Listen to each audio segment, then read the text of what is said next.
So I know the new administration has been in office not terribly long here, but I'm just curious, in your biosecurity guidance, you assumed no change to any government contracts.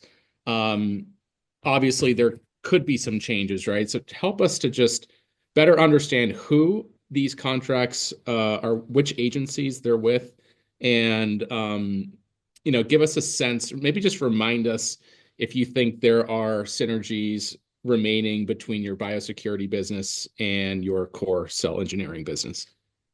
Yeah, I can give a few comments there. So we do have government contracts both on the cell engineering side and the biosecurity, as you're mentioning.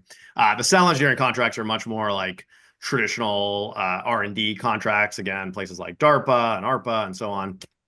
And there, I think you have seen with this administration coming in and making, changes. Certainly, the research universities are being impacted pretty quickly by changes to how they're approaching research funding.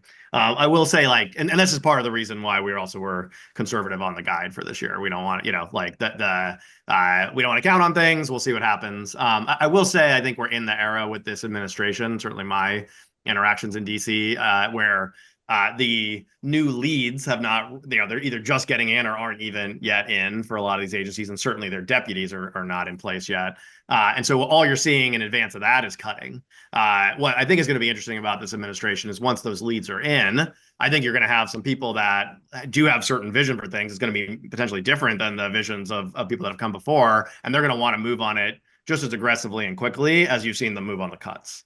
And that represents an opportunity, I'd say less of an opportunity on the research side. I think research will just be research. I do think research money will keep flowing, and there it's maybe just question project by project.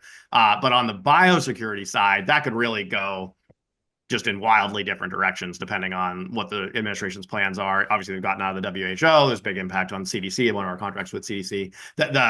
Where do they go with all that, right? Are they going to have an alternative to WHO? Some of the programs we have, these are even programs outside the U.S., like we do, like we mentioned before, monitoring in airports in Africa and in the Middle East and so on.